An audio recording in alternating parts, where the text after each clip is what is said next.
I don't know why. People keep asking me, why do you keep doing this to yourself, Lou? Why do you keep doing this to yourself? When are you going to learn? I'm probably never going to learn. Probably never is the honest, sad answer. Probably never. Alabama beats Georgia once again for the 11th time in a row. And this was a beatdown. This was a beatdown. Alabama won this game on both sides of the ball. I mean, this was not even really a competitive game. Shout out to Alabama. Shout out to the Alabama fans. This was a clinic, a coaching clinic, an offensive clinic, a defensive clinic, and a clinic on the fact that playing your best quarterback is usually the right thing to do.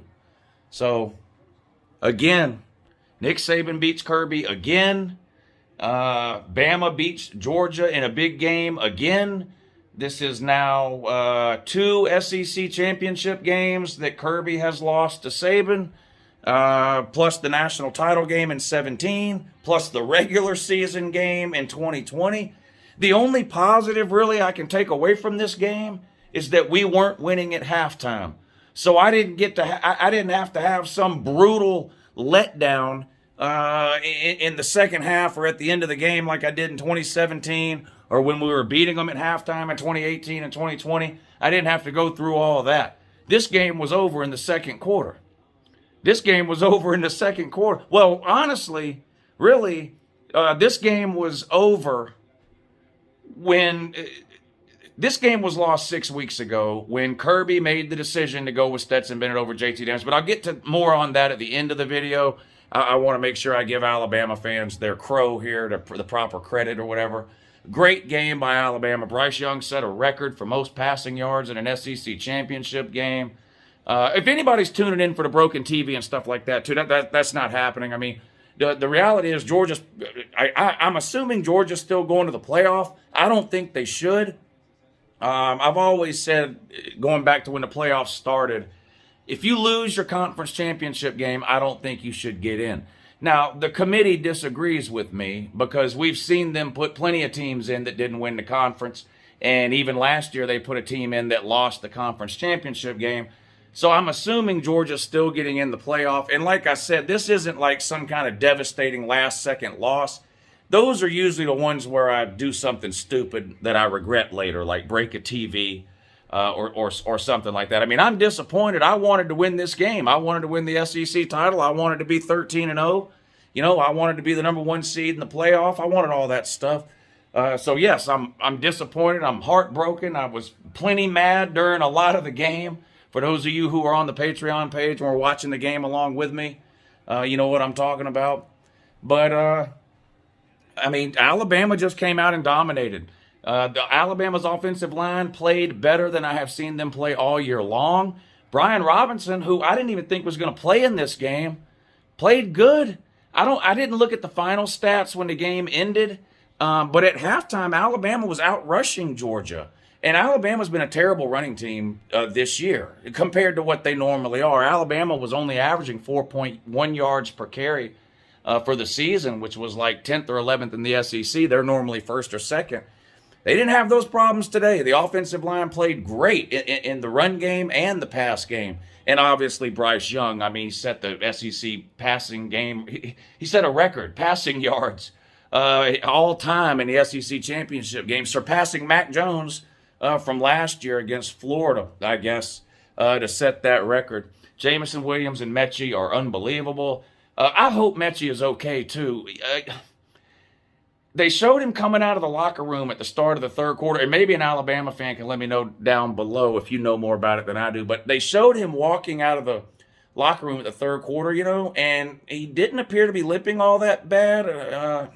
So maybe he just sprained it or hyperextended it or something, because you got basically 4 weeks between now and the playoffs, which Alabama will be in the playoffs. I mean, they're going to be the number 1 seed.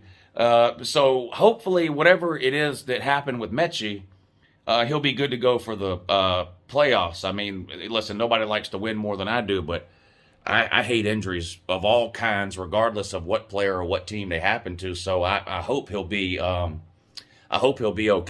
Alabama's defense played good too. Played real good. It's hard to find any area in this game where Alabama didn't play well. Was this the best game of the year Alabama played? They played really good against Ole Miss, especially in the first half. They played really good against Mississippi State. But this might be the best game Alabama played all year. I mean, they looked really, really good. Really good. I'm not looking forward to playing them again. That I can tell you. They made Georgia look like Georgia didn't look like the number one team. Never mind the number one team. Georgia didn't look like a top 5 or top 10 team today. They didn't. And the better team won this game. The better team won. There have been times where Alabama beat Georgia, 2017 primarily, where I felt like maybe Georgia was the better team, but lost. There was no question here. Alabama was the better team today, period. So again, congratulations to all the Alabama fans. I know a lot of you are going to show up in my comment section and troll me and stuff like that. That's fine. I mean, I expect that. That's why I do what I do. I mean, I'll come on here and make these trash talk videos. I know what's going to happen when Georgia loses. I mean, I've been doing this for 6 years, so, you know, I deserve what I get. When Georgia wins, I get on here and brag. When they lose, you know, the only thing to do when you lose is to get on here and congratulate the team that won and their fans and all that kind of stuff and wish them luck the rest of the way. And so that's what I'm saying. So there you go. That's my thoughts about Alabama and how good they are. Now on to Georgia and Kirby Smart. And this might be the part of the video where I actually get a little mad. Georgia lost this game 6 weeks ago when Kirby Smart made yet another boneheaded, head-scratching, wrong decision at the quarterback position. Period. The defense did not play great in this game. That's obvious. The second quarter in particular. Alabama scored 24 points in the second quarter. The game was over. Georgia was up 10-0 at the end of the first quarter. Alabama scored 24 points in the second quarter, and the game was over at that point. Georgia had too many 3-and-outs in the second quarter, kept giving the ball right back to Alabama, and the defense couldn't stop them. Alabama scored on its last 4 possessions of the first half, and then its first possession of the second half. So they scored on 5 possessions in a row, 4 touchdowns and a field goal. And the game was over right there with those 5 possessions. Now, am I happy with the way the defense played? Of course not. Blown assignments in the first half was strange. I also think there was some scheme and game plan mistakes, especially in the first half.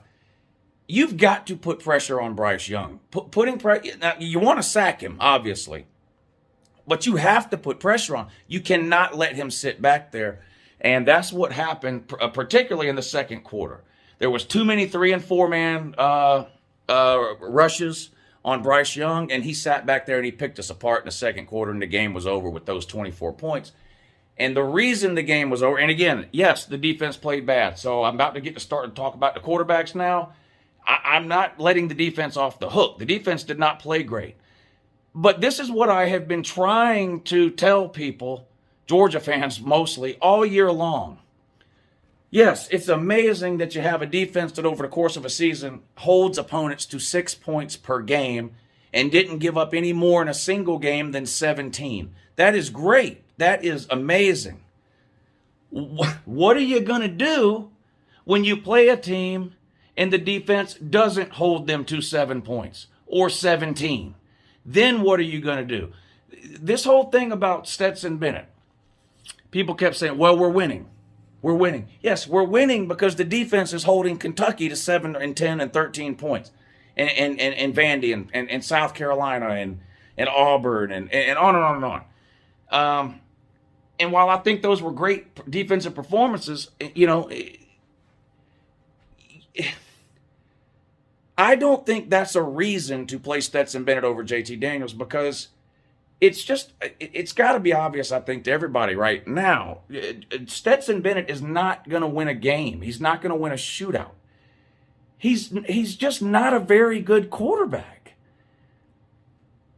He can complete, even the touchdown passes he had today were all thrown behind the line of scrimmage or less than 5 yards. The one he threw to Brock was even a 5-yard pass that Brock broke a bunch of tackles and scored on. He can't throw the ball down the field. And when he's forced to throw the ball, like last year against Alabama in the second half, he turns the ball over.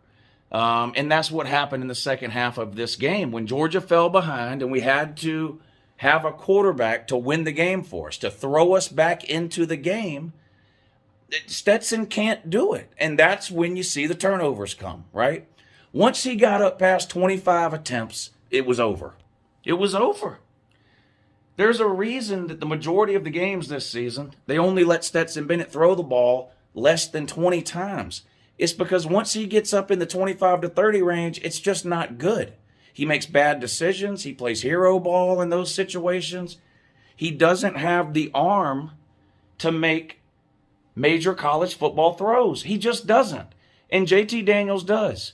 And I'll go to my grave telling anyone that will listen, JT Daniels is better than Stetson Bennett. He's just better. They put JT Daniels in the game last week against Georgia Tech in the second half of a 40-point blowout. They put him in the third quarter. They let him throw. He threw 0 passes. They didn't even let him throw the ball. So I kept hearing today during the game, oh, they're going to put JT Daniels in. I bet you they're going to make a change. They're going to put JT Daniels in. They were never going to put JT Daniels in.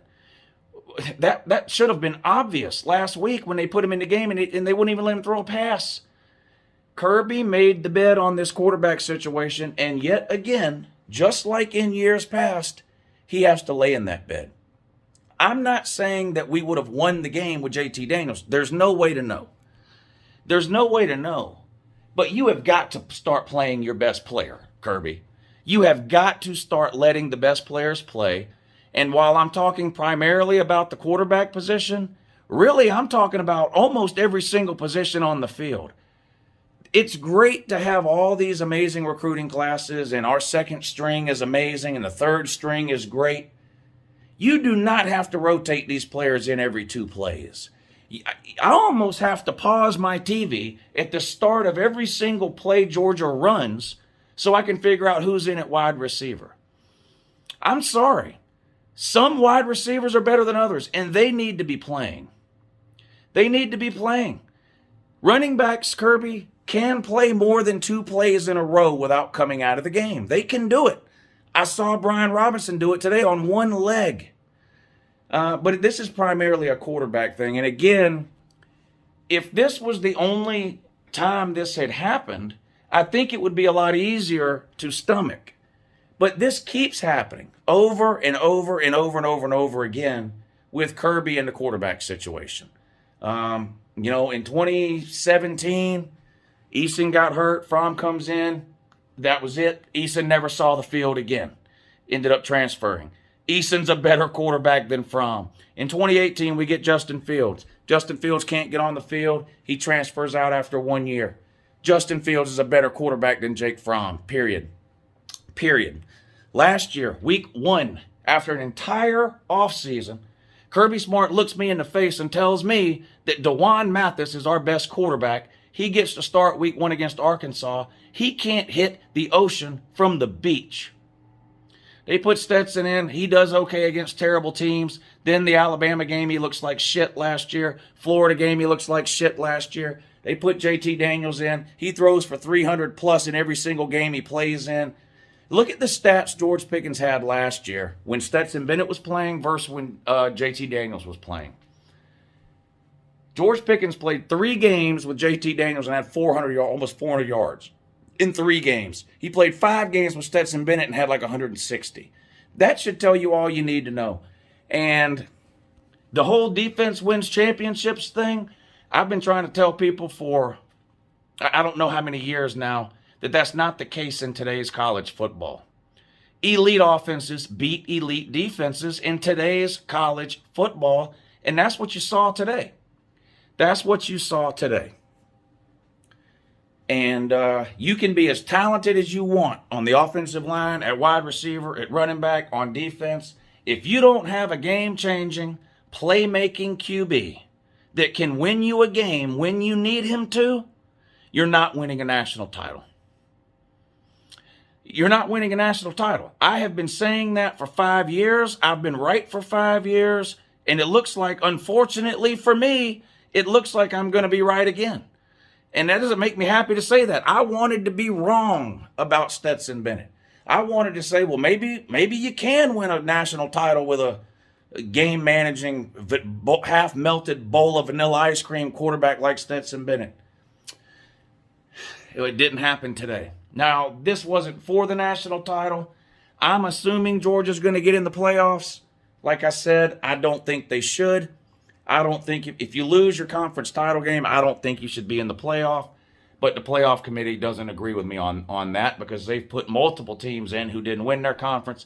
And then last year they put a team in who lost the conference championship game. Notre Dame. Notre Dame was 12-0. They lost the conference championship game. It wasn't close, and they still got in. So Georgia's probably still going to get in. We'll have to see what happens tonight in the Michigan game. Of course, Oklahoma State lost earlier, so they're out. Cincinnati won. They're in. Alabama won. They're in.